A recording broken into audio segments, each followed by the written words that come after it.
विधान परिषद सदस्य चुने जाने पर जनपद प्रथम आगमन पर आजमगढ़ समाजवादी पार्टी कार्यालय पर एमएलसी शाह आलम गुड्डू जमाली का पार्टी के नेताओं और पदाधिकारियों ने माला पहनाकर स्वागत किया है।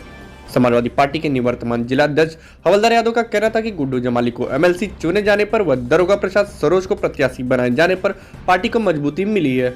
विधान परिषद सदस्य शाह आलम उर्फ गुड्डू जमाली ने समाजवादी पार्टी के राष्ट्रीय अध्यक्ष अखिलेश यादव को बधाई देते हुए कहा कि भारतीय जनता पार्टी की सरकार नफरत का बीज बोकर जनता के हक और अधिकार पर डाका डालने का काम कर रही है। देश में भ्रष्टाचार, अन्याय, अत्याचार, बेरोजगारी, महंगाई दिन प्रतिदिन बढ़ती जा रही है। यह रुकने का नाम नहीं ले रही है। भारतीय जनता पार्टी की सरकार दलित, पिछड़े, महिला, अल्पसंख्यक, मुसलमानों व शोषित, पीड़ितों, वंचितों की घोर विरोधी है। ऐसी सरकार को उखाड़कर फेंकने की जरूरत है जिससे मानव मात्र का कल्याण हो सके और जनता को न्याय मिल सके। उन्होंने कहा कि जिस विश्वास से राष्ट्रीय अध्यक्ष अखिलेश यादव ने मुझ पर जिम्मेदारी दी है उसे मैं सूद समेत वापस करने का प्रयास करूंगा और पार्टी को आजमगढ़ में ही नहीं पूरे पूर्वांचल में मजबूत कर जीत दिलाने का काम करूंगा। बातें तो आप भी जानते हैं, लेकिन ये है कि मैं दिल दिमाग से सपा में आया हूँ। मेरी माननीय राष्ट्रीय अध्यक्ष जी से जो वार्ता हुई दोबारा दूसरे क्रम में, उससे मेरी आत्मा पूरी तरह से संतुष्ट है। हम लोग मिलजुल करके पीडीए के फार्मूले पे काम करेंगे और इसको ताकत देंगे, इसको आगे बढ़ाएंगे। हाँ, हम लोग मिलजुल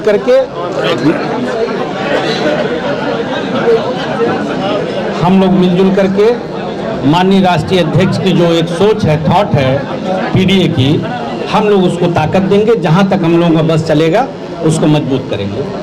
जमाली साहब, आपके ऊपर जिस तरीके की बातें आ रही कि आप आजमगढ़ ही नहीं पूर्वांचल ही पूरे प्रदेश में मुस्लिम चेहरे के रूप में एक बड़े नेता हैं, ये सबसे बड़ी चुनौती आपको इनको कैसे एकजुट कर रहे हैं? देखिए, ये तो मैंने तो कभी कहा नहीं कि मैं बड़ा नेता हूँ। ये तो आप जैसे हमारे कुछ मित्र हैं, चाहे वो अच्छे में या बुरे में कहते रहते। देखो, मैं एक बात कहूँ बहुत ईमानदारी से, मैं किसी तरह की गलतफहमी नहीं पालता कि मैं बड़ा नेता हूँ और ये हूँ, मैं आने से हिमालय पर्वत पलट दूंगा, ऐसा नहीं है। लेकिन हाँ, हम जो भी हैं और हमारी जो भी क्षमता है, पूरी ईमानदारी से हम अपने नेता के साथ खड़े हैं और उनको मजबूत करेंगे। जिस तरीके से बातें आई कि पूर्वांचल ही नहीं आजमगढ़ को जोड़ा गया, लेकिन एक जमाली साहब के बारे में ये कहा जा रहा है कि कभी बसपा का दामन भी पकड़ लिए तो सहजता से, कभी AIM का पकड़ लिए और अब तो समाजवादी का भी पकड़ लिए। तो ऐसा क्या आपके अंदर है कि आप तो सब लोग लुभा जाते हैं, आप सबको लुभा लेते हैं? देखिए, सच जो है उस तो सच ही है। मेरा जन्म तो राजनीतिक बसपा में ही हुआ और मैंने कभी कोई ये भी नहीं कहा कि मैं तो हमेशा कहता हूं कि मैं माननीय बहन जी का एहसानमंद हूं कि उन्होंने मुझे एक राजनीतिक प्लेटफॉर्म दिया और वहां से मेरी शुरुआत हुई। लेकिन देखिए, हम ईमानदारी से बात करने में बिलीव करते हैं, हम बहुत राजनीतिक आदमी भी नहीं हैं। आज मुझे ये वक्त की ज़रूरत लगती है। हमारे जैसे लोग, मैं नेता बाद में हूँ, पहले एक सोशल वर्कर हूँ।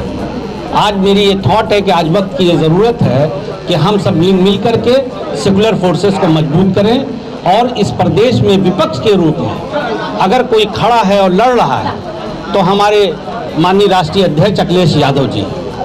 तो मुझे ये अपना एक नैतिक जिम्मेदारी भी लगती है कि हमारे जैसे लोगों को उनके साथ मजबूती से खड़ा होना चाहिए, उनको ताकत देना चाहिए। 2024 को लेकर जिस प्रकार से माहौल चल रहा है, आजमगढ़ में प्रधानमंत्री जी की रैली भी होगी। देखिए, ऐसा है, यहाँ मैं उन सब बातों पे बात नहीं करना चाहता। मैं उस दल को छोड़ के आया हूँ तो उसकी एक गरिमा भी है।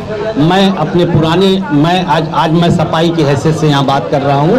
मैंने दिल दिमाग से सपा में को ज्वाइन कर लिया, इसलिए मुझसे जो बात करना हो सपा से रिलेटेड मौजूदा सिचुएशन के बारे में, आज की राजनीति के बारे में आप बात कर लिए। पुराने दल के बारे में प्लीज़ मुझसे बात ना करें। Yes of course. नहीं है, क्यों नहीं, सारे लोग हैं।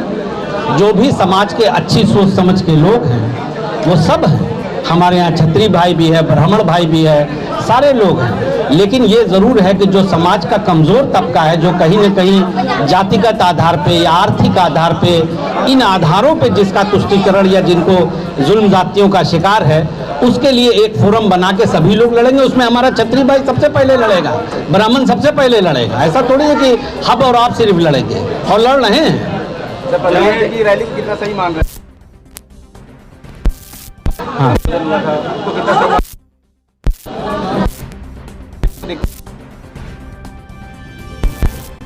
क्या? नहीं, माननीय प्रधानमंत्री हैं, वो देश के जहाँ चाहे रैली करें, उसमें हम कौन होते हैं उनको टीका टिप्पणी करने वाले। आजमगढ़ में सर रैली की है, कहीं ना कहीं यादवगढ़ में हो तो भैया देखो, ये लोकतांत्रिक डेमोक्रेसी की व्यवस्था है। यहाँ जो चाहे जहाँ जाके रैली करे। मान कल हमारे ही राष्ट्रीय अध्यक्ष गुजरात में जाके रैली करना चाहेंगे तो उनको तो कोई रोकेगा नहीं। ये तो डेमोक्रेटिक सिस्टम है, जो जहाँ चाहे करे। लोकसभा का चुनाव है और समाजवादी पार्टी लोकतंत्र है, संविधान है, यही तो मेन मुद्दे हैं। ये क्यों आप कह रहे हैं कि ये क्या मुद्दे हैं? यही तो मेन मुद्दे हैं और इसी बात की जंग है। चलिए जमाली साहब, लास्ट में होगा कि 24 को लेके जिस तरीके का समीकरण बनाया जा रहा है उस पर आपकी क्या रणनीति है, या आप अपने तरफ से क्या कहना चाहेंगे? कुछ हम चीजें बहुत अंदर की होंगी, कुछ बाहर की होंगी। नहीं, मैं बहुत प्लेनली आपको एक सवाल, आपके सवाल का जवाब दे दूँ। देखो, आजमगढ़ में तो कोई लड़ाई रहेगी नहीं, बात कोई कुछ भी करे। आजमगढ़ की दोनों सीटें समाजवादी पार्टी जीतेगी। आज ये दिन, ये मेरी बात नोट कर लीजिएगा आप, और अच्छे बड़े मार्जिन से जीतेगी। और सिर्फ हम समाजवादी पार्टी आजमगढ़ की बात नहीं करते, बल्कि पूरे प्रदेश में आप देखिएगा एक क्रांति आएगी। लोग सही असेसमेंट ज़मीन पे नहीं कर रहे हैं। ये जो फ्रंट बना है, ये बड़े पैमाने पे बड़ी लंबी सीटें जीत करके आएगा। मैं ये नहीं कहता, अब जैसे हमारे दूसरे भाई कहते हैं कि हम 80 में 80 जीत लेंगे, तो मैं इस तरह का दावा नहीं करता। लेकिन ये मैं ज़रूर कह रहा हूँ कि ऐसे नतीजे आएंगे जिसकी हम आप शायद उम्मीद नहीं कर पा रहे हैं। चलिए, लिस्ट कल जारी हुई लेकिन आजमगढ़ से खुलासा नहीं हुआ, क्या कहेंगे? आजमगढ़ सांसद दिनेश लाल यादव निर्मला की बयान आ रहे हैं, वो चैलेंज कर रहे हैं अखिलेश यादव को। देखो दिनेश भाई हमारे माननीय सांसद हैं। मैं किसी भी दल में रहूं, मैं जनप्रतिनिधियों का, वैसे भी लोगों का सम्मान करता हूं। लेकिन मुझे अफसोस के साथ कहना पड़ा। देखो, चैलेंज करने को अब कोई किसी को बोले, भाई हम बोलने पे किसी के लोग रोक तो नहीं लगा सकते, लेकिन मुझे दुख के साथ कहना पड़ रहा है कि ये सीट वो जीत नहीं पाएंगे। आई एम सॉरी टू से, मगर यही सच्चाई है। आजमगढ़ का खुलासा नहीं हो रहा है, किसको ला रहे हैं? नहीं, अब ये तो माननीय राष्ट्रीय अध्यक्ष जी फैसला करेंगे। तो आपकी तो बातचीत हुई है। नहीं, अब देखिए, अब हम जो चीज़ नेतृत्व का है उसमें हम लोग ना बात करें तो अच्छा है। ठीक साहब, शुक्रिया।